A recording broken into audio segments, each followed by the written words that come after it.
Students, I hope you are all fine. In this clip, I will discuss about a very interesting marketing topic known as product life cycle.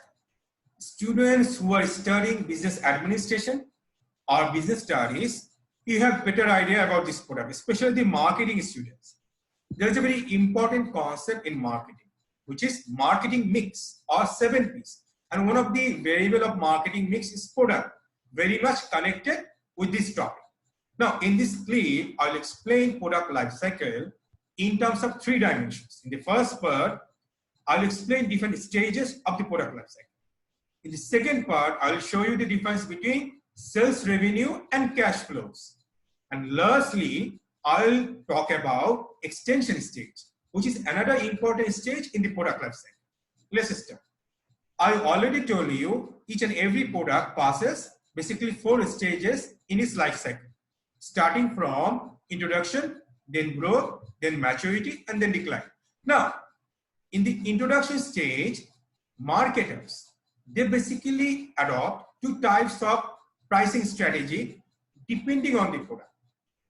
If the product is designed for niche market, marketers follow skimming pricing or charging high.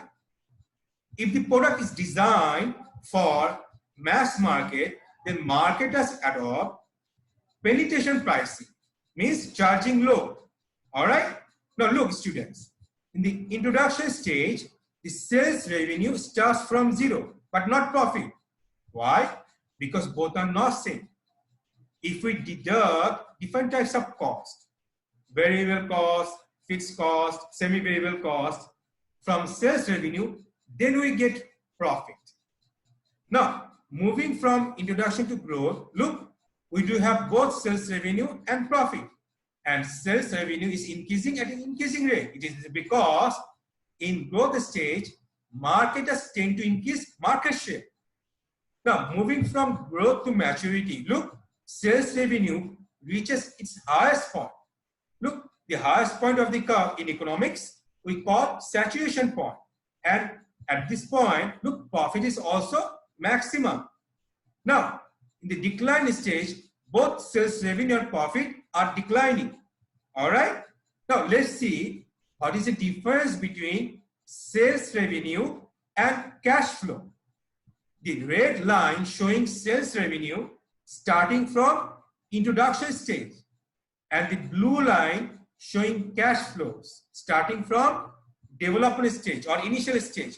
There is another stage before the introduction stage known as development stage, like setting up the factories, machineries. All right. Look, there are 2 parts of cash flows. Below the x-axis, this is cash outflow, means money is going out from the firm. And above the x-axis, this is cash inflows, means money is coming in. All right. Now, let's talk about extension stage, which is another important stage in the product life cycle. This is the extension stage. When a product comes to maturity stage, what happens? The sales revenue reaches its highest point. So if a marketer wants to prevent the product moving to decline stage, it extends the maturity stage, which is known as extension stage. And in this stage, marketers spend huge amount of money in advertising, or they modify the product, or they reduce the price of the product in order to extend the life cycle of the product. All right. So that the product doesn't move to decline stage. So the stage we do have in between maturity and decline, known as extension stage. Okay. So let's have a recap. In this clip, basically, we have discussed about different stages in the product life cycle, starting from introduction to decline. We also discussed difference between sales revenue and cash flows. There is cash outflows and cash inflows. And we do have profit from growth stage.